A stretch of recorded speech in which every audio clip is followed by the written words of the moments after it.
Ladies and gentlemen, please welcome the next President of the United States, President Donald J. Trump. And I'm proud to be an American with this national.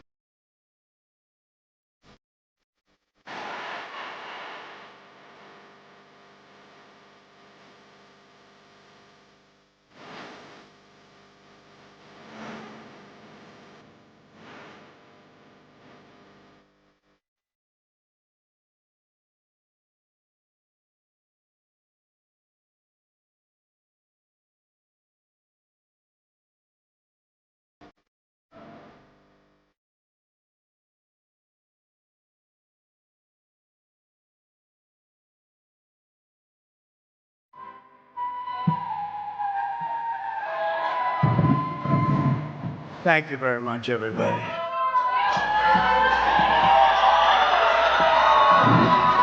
Thank you.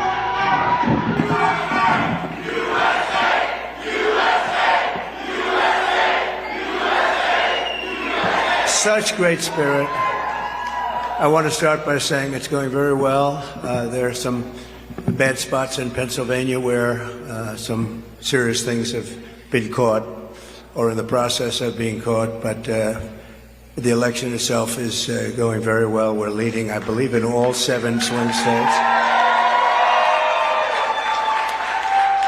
So I appreciate everybody's work, and the spirit is unbelievable. I don't think there's ever been anything like it in our country's history, frankly, because we want to see our country get better. And that's why we're here, just to do a statement. And it's an honor to have some of our friends here. In less than 4 years, Kamala Harris has obliterated our borders, obliterated. We've never had a situation like this. Decimated the middle class, and runaway inflation has caused problems, the likes of which we never thought possible. Bloodshed, squalor to our cities is common.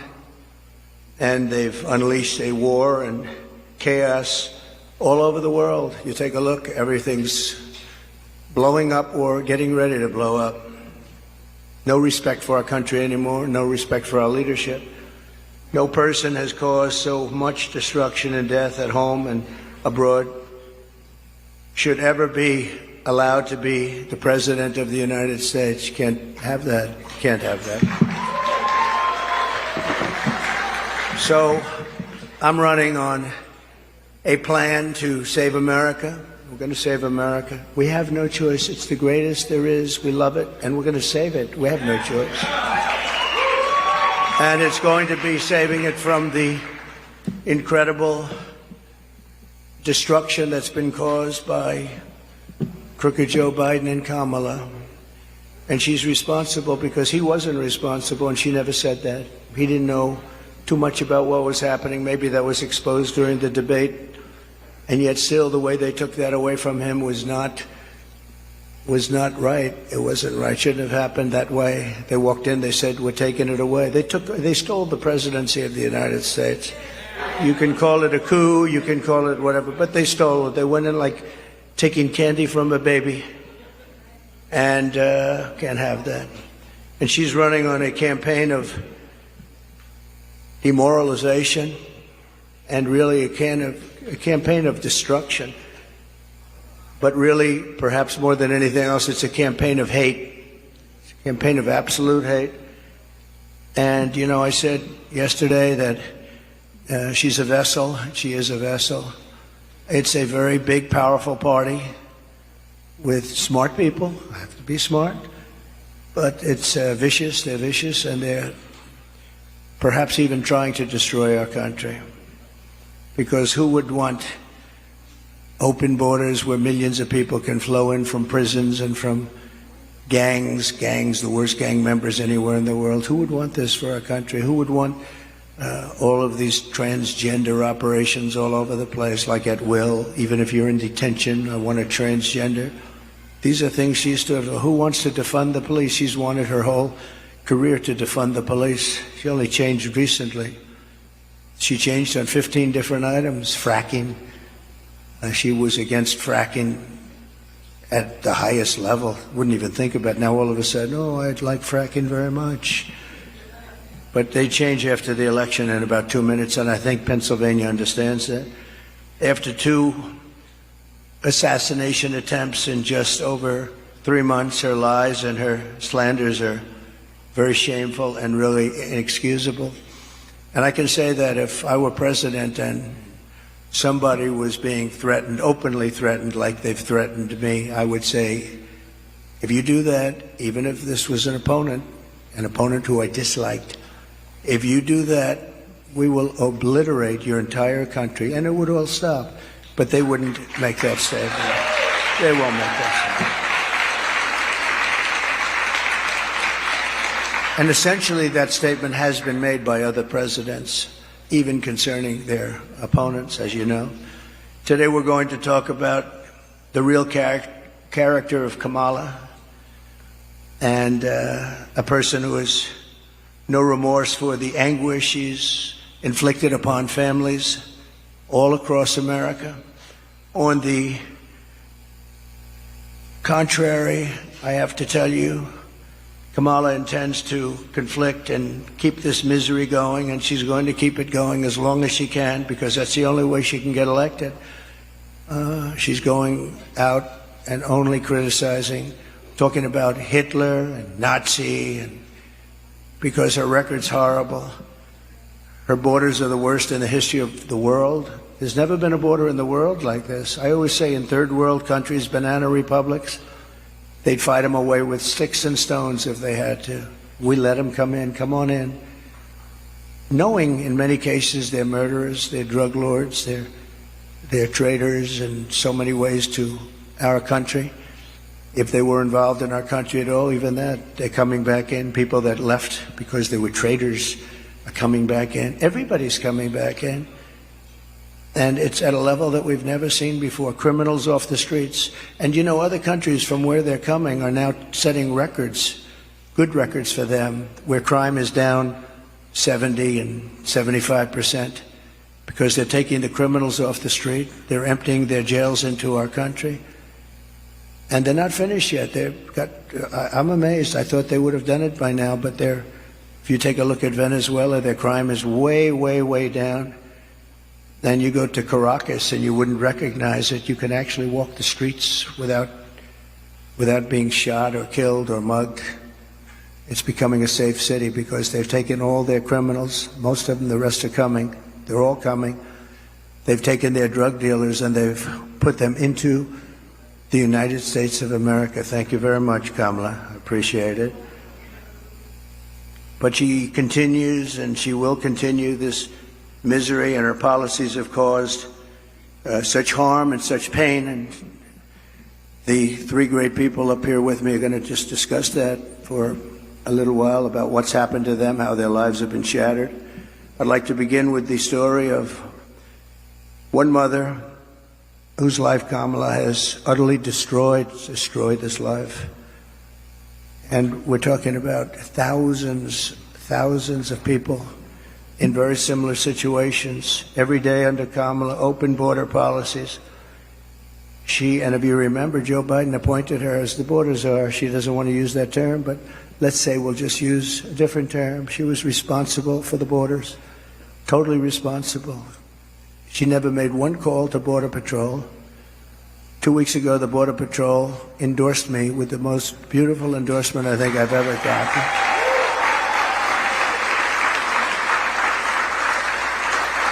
And in all fairness, they've endorsed me every single year, but they've endorsed me again, and they endorsing me, saying I was the best president we've ever had and the best president by far on the border. They said that, and this is not easy for them to say, they said that she was easily the worst person ever to work with them on the border, most incompetent, the least caring. Think of it, not one call in almost 4 years was made to Border Patrol, like, how are we doing? I used to call all the time. I'd say, how are we doing, fellas? How's it going? Is it going well? And they're great people. Men and women, Border Patrol, great people. They want to do their job. She didn't call them once. She released the two men who murdered this woman's very precious daughter. Everything you need to know about what happened and the character of Kamala Harris, you'll know from just watching this video. We had it done yesterday. It's very, very quick, very easy to do, but it was very heartbreaking. We showed it in a room full of people, and everybody was crying. Some pretty tough people were crying. Please take a look. Sunday night, I asked her to not stay up super late because of her coming to work with me in the morning to do her summer school. She said, okay. I told her good night and I love you. I went to bed, not realizing that that was going to be the last time I saw her. We're best friends. Yeah. I'm gonna go shake it again. I woke up to notice she wasn't in her bed. I'm in my heart trying not to lose my mind because I don't know where she is. I finally remembered her phone had a location on, and her phone was pinging just 2 minutes down the road, right behind the skate park. I start driving to the direction the phone was being pinged at, and I see a couple cop cars with lights on. I see yellow tape, and immediately my heart drops and sinks to the bottom of my stomach. My daughter's hands and ankles were both bound. She was strangled to death, left with no pants. And I know in my heart, she fought incredibly hard. She was not going down without a fight. We begin with two men we're learning are charged with capital murder tonight, accused of killing a 12-year-old girl. Police say these men strangled her before dumping her into that creek. Both men were in the country illegally. Apprehended, then released by Border Patrol less than 3 weeks before Jocelyn's death. The men accused of killing Jocelyn Nungare are affiliated with the gang known for brutal violence. Kamala Harris was in charge of immigration in our borders. If we had better border policies and not open borders and not these catch and release policies, I truly believe this all could have been prevented. Under her being vice president of this country, my daughter's life was ripped away from her. She had her entire life ahead of her. Happy birthday, dear Jocelyn. My daughter is 6 feet in the ground based off of policies that she allowed to keep. Kamala Harris did have one job, and she not only failed, not me, she failed my daughter. She failed Jocelyn. You know, she was only 12. President Trump reached out, gave me his sincerest condolences as not a former president, but just as a father, someone who cares. I believe Donald Trump needs to be back in office. I can at least know that my next child will be safe in this country.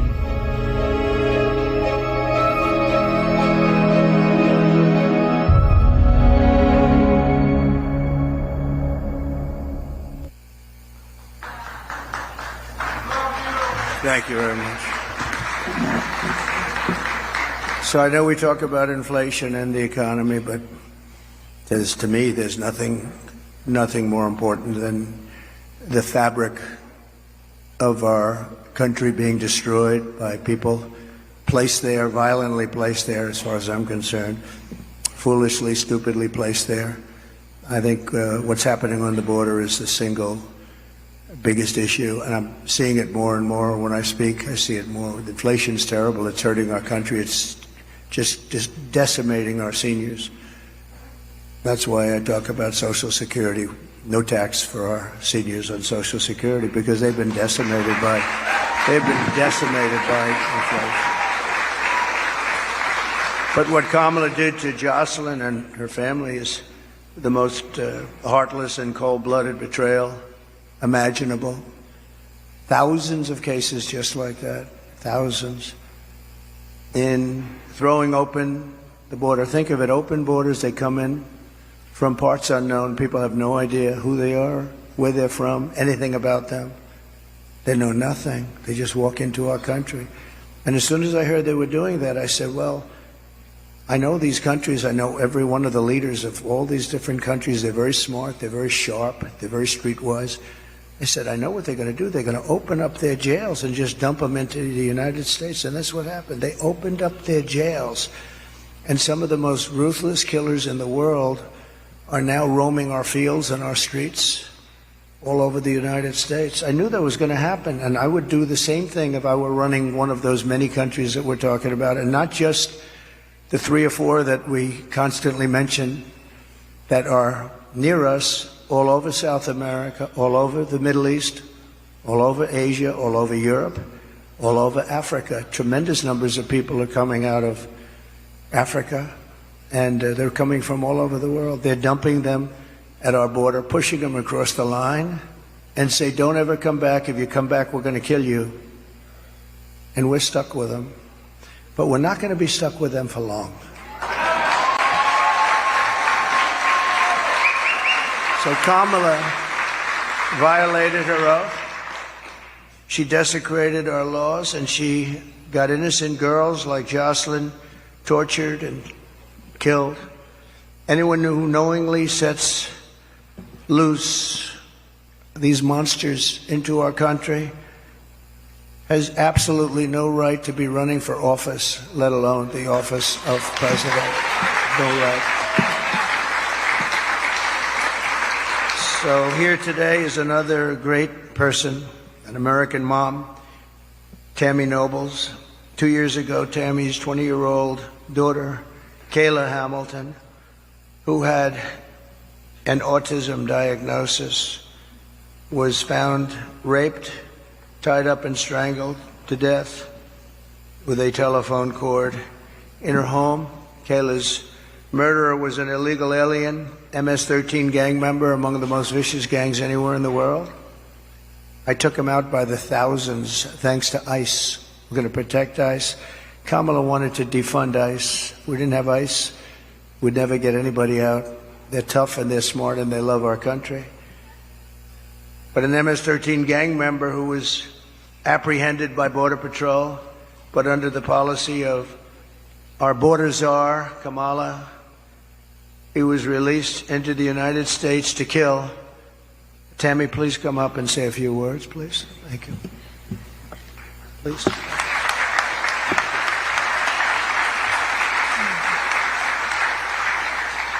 I just wanted to say that Homeland Security did not do their job. Health and Human Services did not do their job. The Biden-Harris administration did not do their job. If they would have done their job, made that one phone call to El Salvador, my daughter would still be alive today. Kayla was a very beautiful young lady inside and out. She was independent, learning to become independent. She had 2 jobs. She overcame obstacles dealing, with autism and was able to find a job that she loved. She loved animals, especially her cat Oreo, and she cared about the homeless. She loved God and she loved going to church. And her life was just ripped from her 3 days after she celebrated her 20th birthday. Thank you for having me here today.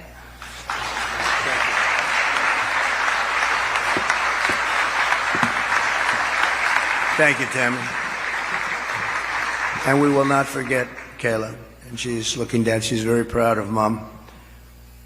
Kamala's cruel and immoral actions on our border are actually disqualifying, in my opinion. She's unfit. She's an unfit person. And she knows this is going on. She never called anybody, including the 13 soldiers that were so needlessly killed in Afghanistan with that horrible moment in time where our country was just lost all respect from the whole world when they saw that. That's one of the reasons that Putin went in. He would have never gone in, ever. He wouldn't have gone in. If I were president, he would have never gone in. I ended his pipeline in Europe, no problem. And what happened? Biden comes in, he proves it right away, but he kills the Keystone Pipeline. Putin never would have come in. And he didn't, by the way, for 4 years. There was never a threat that he was going to do that. But he saw weakness, and I think a lot of it was seen in that horrible period of time. She is also aiding and abetting the cartels, allowing vast quantities of deadly drugs to pour unchecked into our country. And remember this, they now have an app. You call the app and you bring whatever you want, you bring them over, they'll tell you exactly. Can you believe it? They have an app. And they have airplanes, big, beautiful Boeing airplanes flying back and forth over our border. They were saying, where are those planes coming from? Where are they going? They were loaded up with migrants. They're dropping them out in the Midwest. They're dropping them all over the place.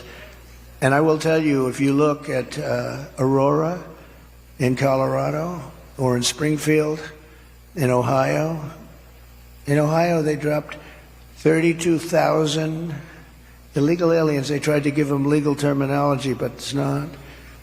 Illegal aliens, 32,000 into a 50,000 person town, beautiful town, no problems.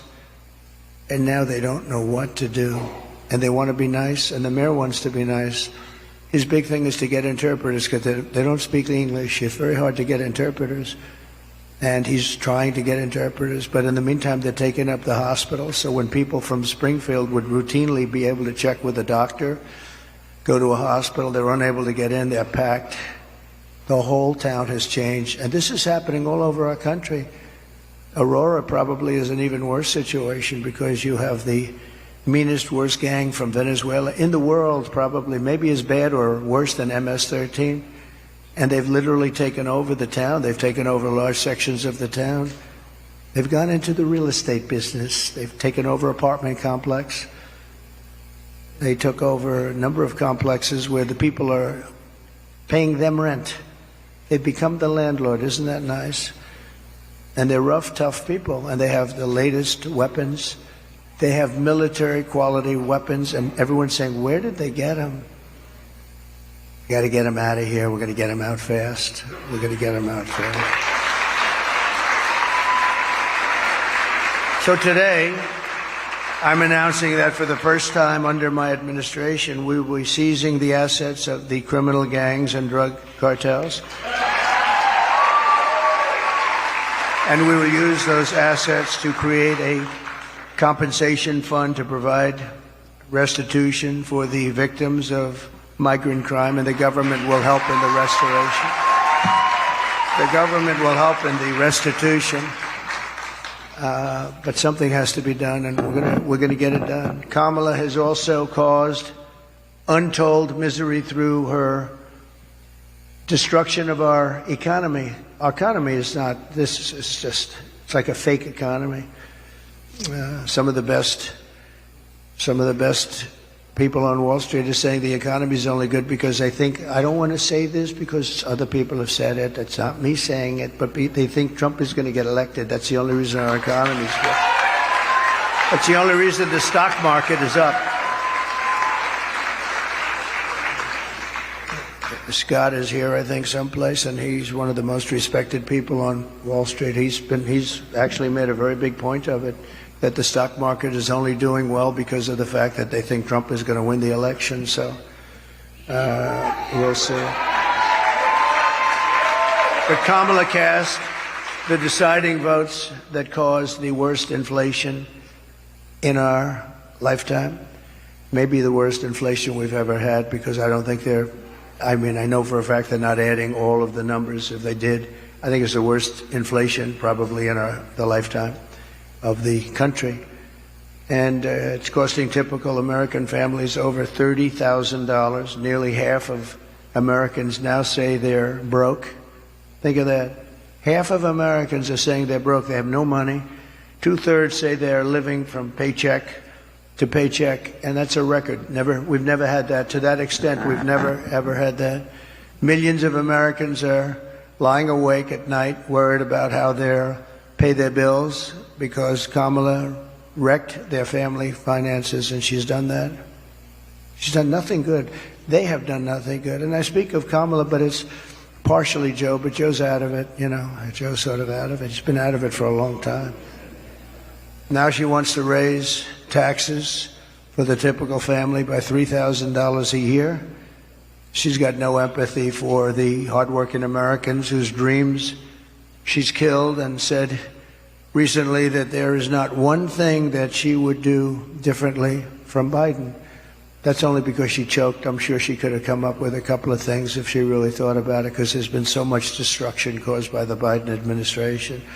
One of the things that people don't talk about, and the news never talks about, they don't talk about, as an example, Afghanistan, but this is something that's incredible, because when you think of the numbers, 325,000 children are missing, dead, sex slaves, or slaves. 325,000 children who came in through the open border are now missing. Many of them are dead, and nobody talks about it. I said, this must be a mistake. This can't be possible. When I read it first, I said, this can't be. You're talking about take your largest stadium and fill it up many times. That's what the kind of numbers are. Here today is Michael Copy, a small business owner who runs a dry cleaner and is struggling to get by because of what Kamala has done to his business. They've destroyed small businesses in this country. Michael, please.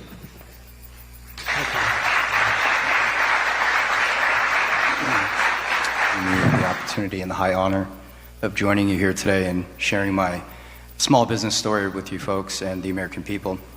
So it's a chain of eco-friendly dry cleaners throughout the Tri-County here in West Palm, and it seems not too long ago, just a few years, the customer and us, the small business owner, we were able to keep up with inflation. There were resources available to us for expansion, or if you had a bad month, you know, if there was something you needed to make up for, it seemed like the support was there.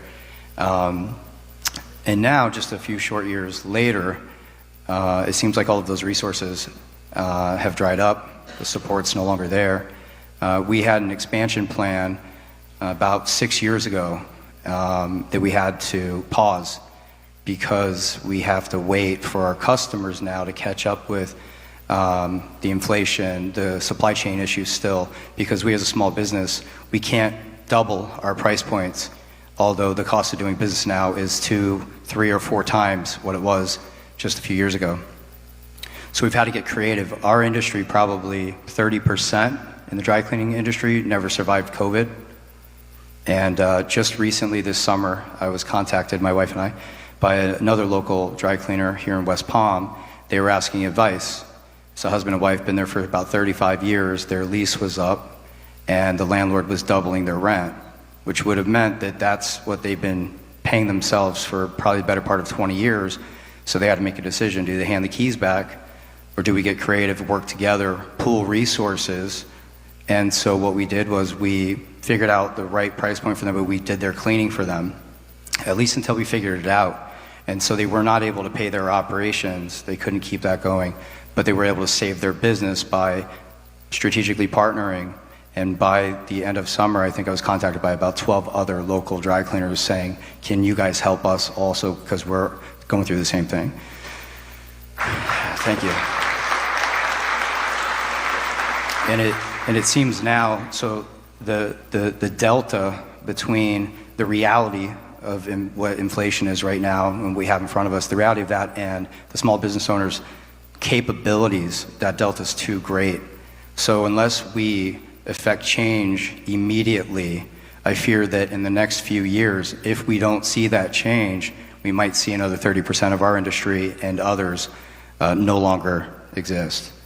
So I just want to say thank you again, Mr. President, for allowing me to share my Go Green Dry Cleaner story, and thank you.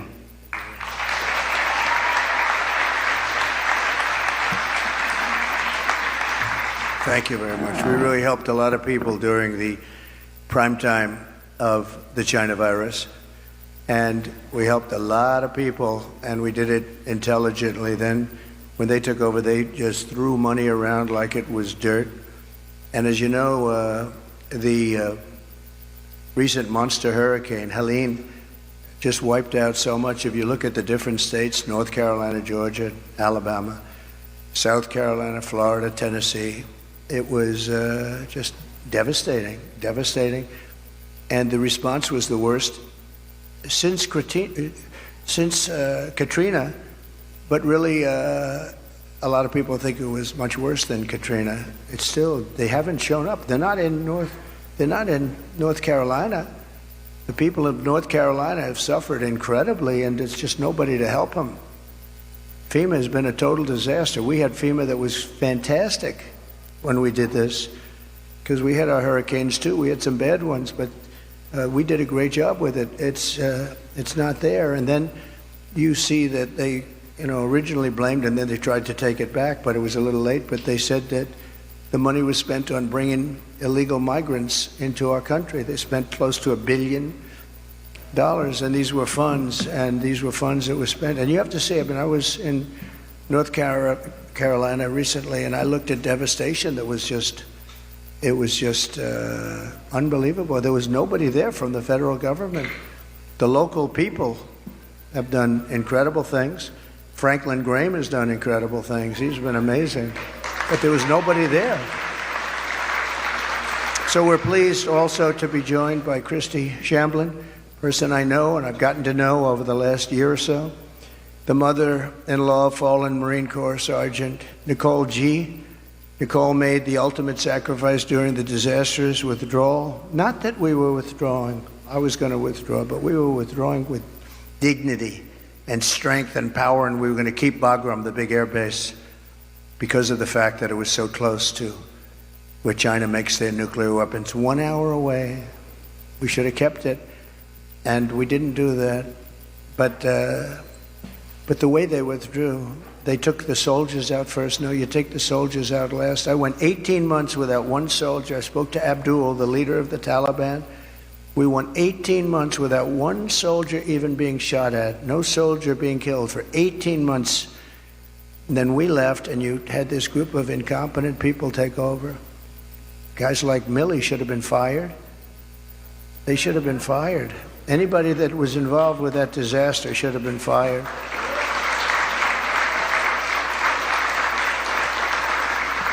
She was one of 13 U.S. service members who lost their lives. Kamala said she was the last person in the room, that Kamala was the last person in the room. She was involved in everything. She takes credit for that. She was involved in everything. That means she was involved in disaster after disaster, because nothing good has happened with this administration, except that our country has gone to almost a third world status.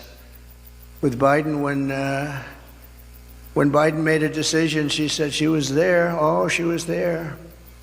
But the Afghanistan decision was a disaster in so many different ways. And now you take a look at it, they're right back to what they were doing before, except much worse to women. They're worse to women right now than they were even before it started. But Kamala never reached out to the family members of the warriors. And she said she was going to, but she never did. She never called anybody. And Christy, I'd like you to come up and say a few words, please.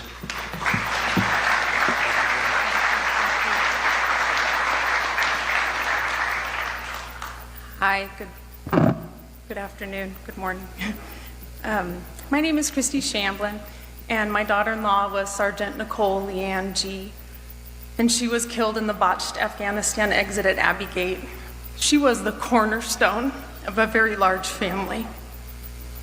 And instead of planning family gatherings and holiday meals and Christmases and baby showers, our family and thousands of other families plan outings at funeral grave sites, and that is where we as a family celebrate my daughter-in-law at Arlington National Cemetery, because she is in the ground. Her story isn't unique to our family, she's just ours. There are thousands and thousands and thousands of wounded veterans who came home from that war, who need our help and who are ignored by our current administration. President Trump demonstrates peace through strength. I know what he told the Taliban when he was negotiating with them, because I've made it my business to know. And what he said to them when he was negotiating with the Taliban, he said, "I will kill you if you harm one hair on one head of an American."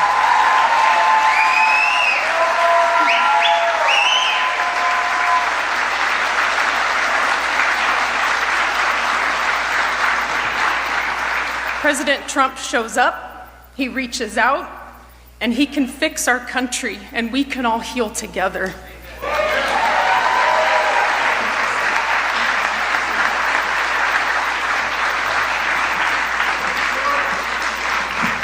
Thank you very much. It's so sad. So many cases like this. Nobody should have died. First of all, when they left, the soldiers should have been there. They shouldn't have been home watching, except for a small group, and many of them got killed, and large numbers. Nobody ever mentions the arms, the legs missing, gone, the face just obliterated. Nobody talks about them. I talk about them all the time. But I want to thank you, Christy, and we'll carry Nicole's memory in our hearts forever. The full consequences of Kamala's 4-year reign are almost too terrible to discuss or contemplate. We're coming to the end of a great campaign. I think we've had a great campaign.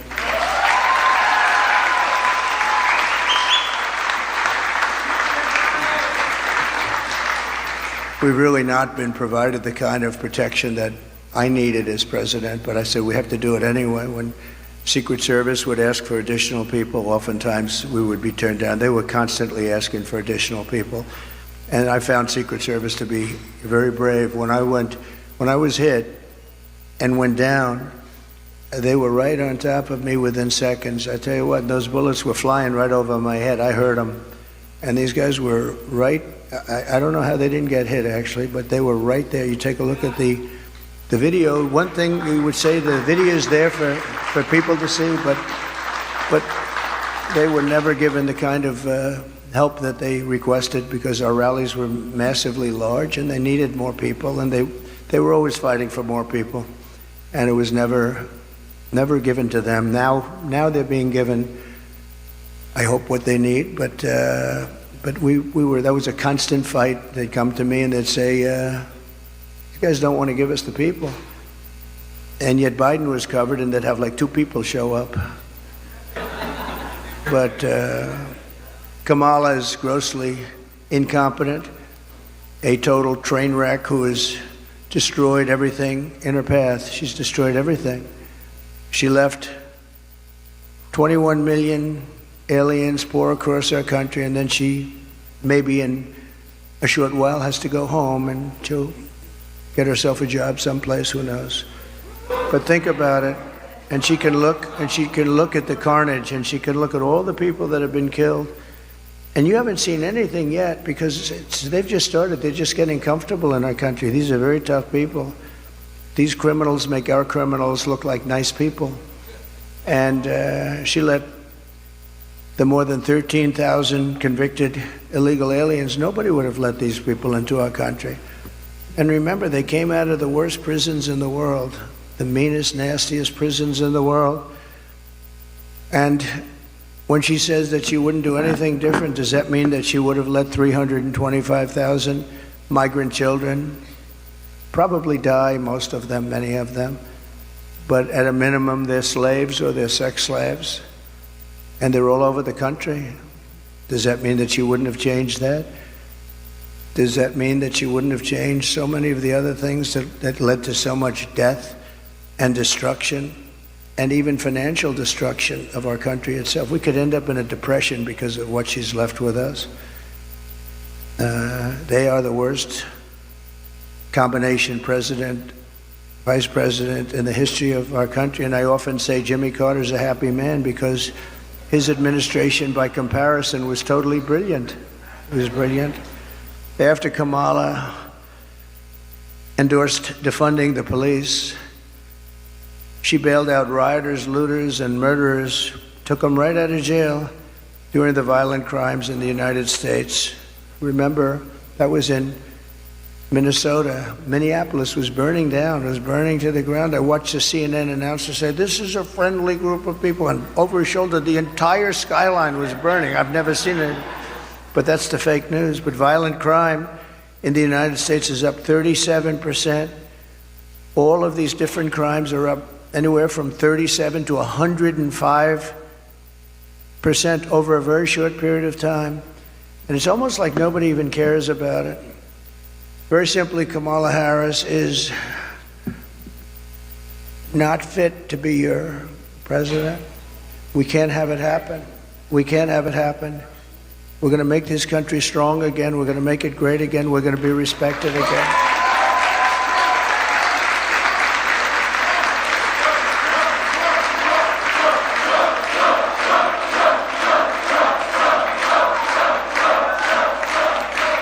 Her message has been a message of hate and division, and my message is about saving our economy, securing our border, bringing together the greatest and broadest coalition in American history. There's never been a coalition like this. Everybody's included. And on issue after issue, she broke it. They broke it together. But for purposes of this election, she broke it. Can't let her go. And I'm going to fix it, and I'm going to fix it very fast.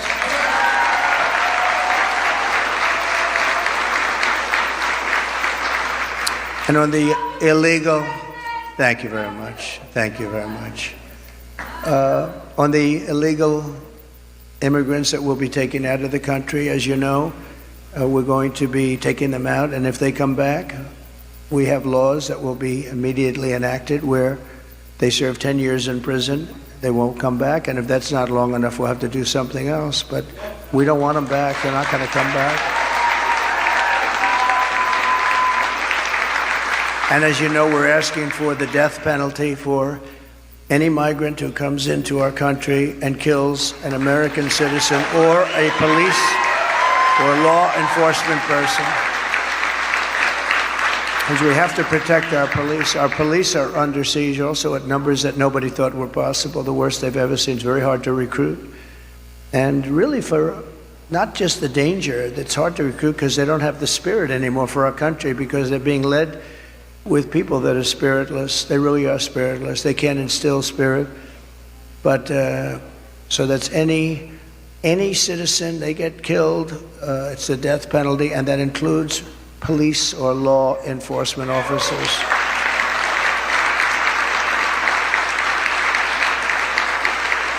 But we're going to revive our economy. We're going to use a system of very fair, very reasonable tariffs.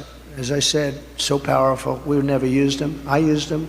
China paid us hundreds of billions of dollars, and no other president's gotten 10 cents from China.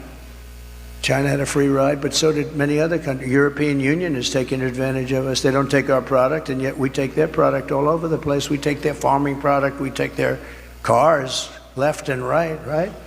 BMW, Mercedes-Benz, Volkswagen, millions and millions. They don't take our cars. I said to Angela Merkel at the time, Angela, how many Chevrolets do we have in Berlin? Why? I don't believe you have any. I said, you're right about that, Angela. Well, we're going to change it. But they don't take our product. We have a deficit with them of over $300 billion. Think of that. And people think of them as friendly, but they're very tough and very fair. I mean, look, they united in order to take advantage of the United States. That's why they united. That's why they formed their coalition. And that was done to take advantage of the United States. So we know how to take advantage of them. We're going to take it back. We're going to take it all back. Those countries, many of those companies will be coming back. They'll be coming back because when they're told that they're going to have to pay a 25% tariff or 50% or 100%, we saved our steel industry when I imposed large tariffs on China steel coming in. They were dumping steel here by millions and millions and millions of yards of steel like nobody's ever seen. Our steel businesses were going out of business. We can't lose our steel industry. If for no other reason, our own security. We need steel. If we'd go to war, we're not going to go to war. We're not going to have World War III. But if we ever go to war, you better hope that we have a steel industry, or those beautiful tanks and everything else that we need to make won't be made. The planes, the tanks, the whole thing. And I saved it by imposing tariffs. They were dumping it. I think they were dumping it in order to destroy. Every steel plant would have been closed if I didn't do what I did. And we happen to be taking in, billions of dollars. In fact, it's so good that Biden has been trying his best to end it, but he's unable to do it. Too much money. It's been too much money. They're paying a fortune. But I would have had it a lot different. And we'll get along with China. We'll get along with Russia. We'll get along with everybody. We had the fake Russia hoax, which took 2 years. And then they came out with a report that we did absolutely nothing wrong. And that was a stacked deck, too. The people doing it, they couldn't say there was nothing. We had nothing. They checked millions of phone calls, not one call made to Russia, not one call.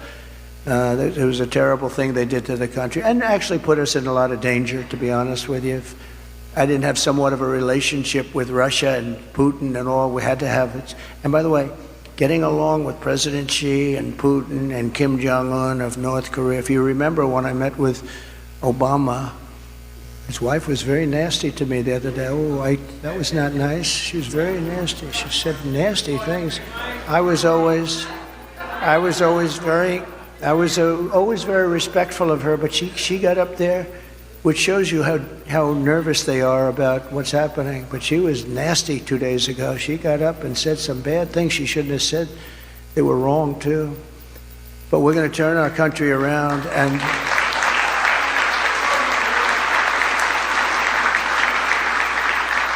and we're going to pay a lot of respect to the three representatives, because that's what they are. They're representatives of millions of people. I mean, so many businesses are just dying right now. There are millions and millions of people. They're representative of, and our wounded and our hurt soldiers, we have to take care of them. They came back from Afghanistan. Boy, nobody talks about them. They just don't talk about them, but I talk about them, and we're going to take care of them. We had the greatest success with the VA, the Veterans Administration. We had a 92% approval rating. We got it so they had choice, because they were waiting 4 or 5, 6. They were waiting 4 or 5, 6 months, 7 months to see a doctor. And I came in and I got, with the help of some of the great Congress people that are here, we have some great ones. Thank you very much. Thank you. We've got quite a few of them. And I didn't even tell them to be here. They want to be here because they know exactly. Oh, yes, very good. We have one of the greats. But they wanted to be here. A lot of people wanted. I didn't tell anybody to be here, actually. But they wanted to be. But we have to take care of our military. Think of this. Soldiers who are waiting 6 months to see a doctor. Can you imagine yourself? You don't feel good. You could be cured with a pill or with a shot or with something very minor, like a minor operation, and after 6 months you're now terminally ill. So I made it, and they've been trying to do this for 48 years. I made it. We call it choice, like school choice, which is also a very good thing, by the way. But we call it choice, where you have your choice. You go to a doctor. If you have to wait more than 1 day, you go outside, you get a doctor, you get yourself fixed up, and we pay the bill. And it's been unbelievable. I heard just the other day for the first time that Kamala and Biden are trying to destroy that. They're trying to make it so that you have to wait for 6 months again, back to where it was. We had a 92% approval rating, and now if they go back to that, you were going to have. I did another thing you weren't able to get because of civil service. You weren't able to fire people if somebody was a degenerate, if somebody was terrible, if they treated our heroes badly. We want them fired. We want them fired immediately. But we were unable to get them fired because they were protected by unions and by civil service. And I had it passed in Congress, which people have also been trying to get. And we were able to fire 9,000 people out of the VA and replace them with people that love our heroes, as opposed to sadists. We had sadists. We had sick people. We had sadists in there that really harmed our great people, our great veterans, and we were able to get rid of them. We got them out, and we replaced them with people that can love and take care of these wonderful people that served us so well.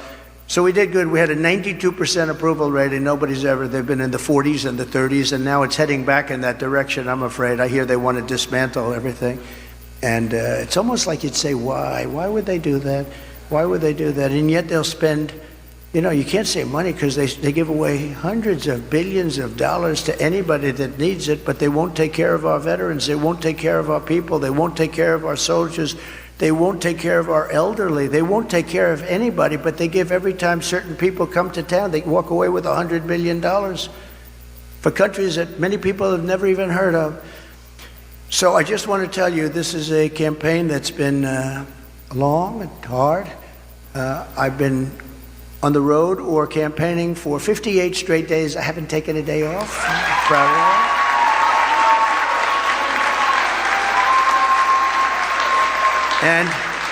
And I won't be taking one off. We have 7 days to go. You can be sure I won't be. And do many, many things every year. And I just want to end by, I've watched their commercials, and they're really fraudulent. They'll say, he doesn't want to frack. I've wanted to frack always. They'll say, everything exactly the opposite. Oh, I want to destroy Social Security. No, they're going to destroy. I'm the one that saved it. And for 4 years, we made it even better.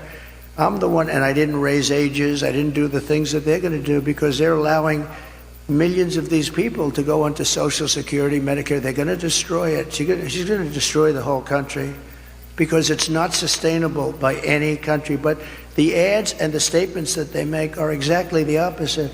They will say, oh, I'm going to raise taxes. He is going to raise taxes. Just the opposite. I'm going to lower taxes, and I have done that, but I'm going to lower taxes, and she's raising taxes by 30, 40, and 50%.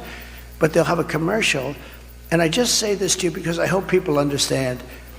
These people lie. They lie. They're very disingenuous. And we are going to finish up our campaign. And it's interesting because I haven't taken any time off for a long time. I tell you who can tell you about that, all the people that follow us, including the people in the campaign, but including Secret Service, who has been working very, very hard. I will tell you, they've really been working very hard. And yet a couple of days ago, she took off, and then she took off again and again and again. I say, how many times? You're running for president of the United States. You had, like, at that time, about 20 days left. How the hell do you take off, right? You got to work. You got to work. So she says her teleprompter broke. Yeah, well, she better hope it doesn't. They break.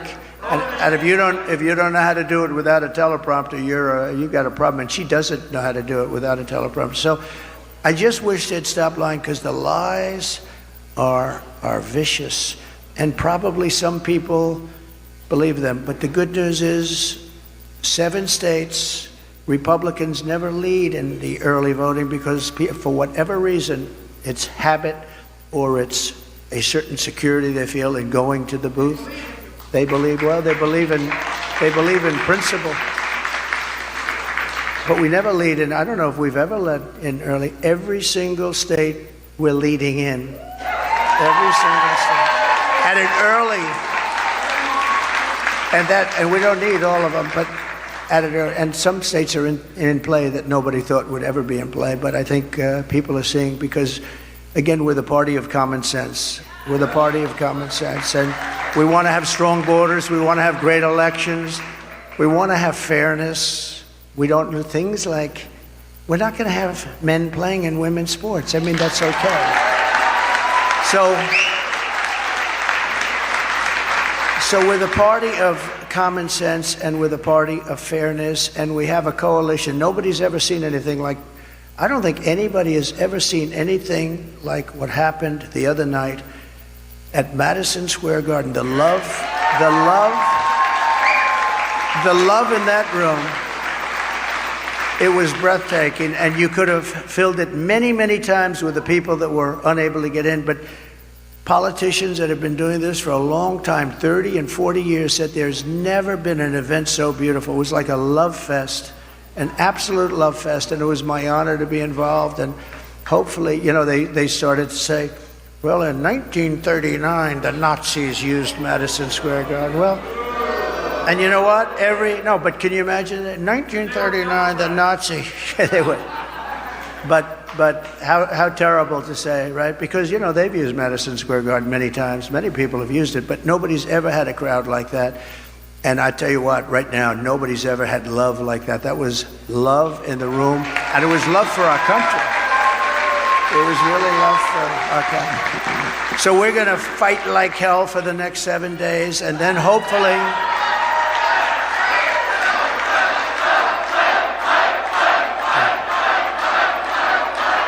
And then hopefully, and most importantly, we're going to be fighting even harder for the next 4 years, because we're going to turn this around and we're going to make this country greater than it has ever been.